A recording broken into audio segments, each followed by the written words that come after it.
Hi everybody, this is Professor Mankowski. And in this video, we're going to do a walkthrough of question number 6 in section 7-2. So take a minute to pause the video, read through the question. Okay, so in the question here, what they're trying to get us to do is to come up with the average cost of a camera. And as soon as we think that we're supposed to be estimating a population average, the next thing we're thinking about is, should we use the t-distribution or should we use the z-distribution? How do we know what to do? Well, inside the question, the only number that they gave us outside of the sample was the 95% confident.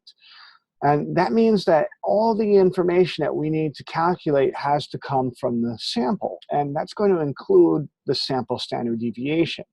And anytime we know that we're using a sample standard deviation in our interval formula, that's telling us we're going to end up using the t-distribution. So let's just go right into the sample variance and get that calculated and out of the way first. The first thing that we're going to need to do to make our formula work is we have to find out what's the sample average. And that number calculates out to be 217.7.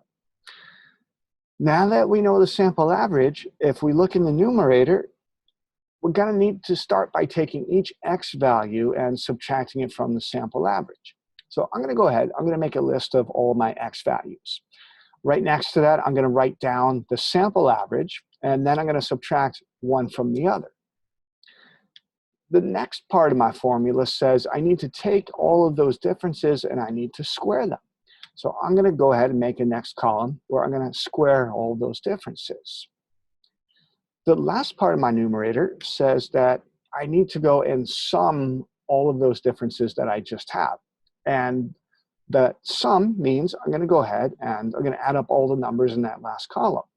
That's going to come out to be 2,752.1. To finish calculating the sample variance, I'm going to go ahead and I'm going to take 2,752.1. I'm going to divide it by 1 less than my sample size, which is 9. That comes out to be 305.78. Now, be careful here, because the most common mistake students make is they'll take 305.78 and they'll go ahead and they'll put that in the interval formula for S. Don't do that, though, because you're going to get the question wrong.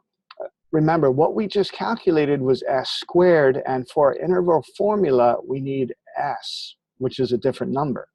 So how do we calculate S? Well, S is going to be the square root of S squared. We're going to take that 305.78 and square root it, and that's going to come out to be 17.48. So now we have everything that we need to go ahead and proceed with our formula calculation. So what we'll do is we're going to make a list of all the important things that we know that we're going to use for the formula. Our sample average, 217.7. Our S is going to be 17.48. The sample size is 10. That gives us 9 degrees of freedom. And for 95% confidence with 9 degrees of freedom, our t values are going to be plus or minus 2.262. So now we have everything we need to know to launch our formula. So here's our formula back up on the screen. And if we fill out the left side, we're going to end up with this number right here. And for the right side, we're going to end up with the same thing, but with a positive instead of a negative. And that's going to be 230. So for our big photo finish, we can say that we're 95% sure that the average cost of an optical 3x zoom lens camera is between $205 and $230.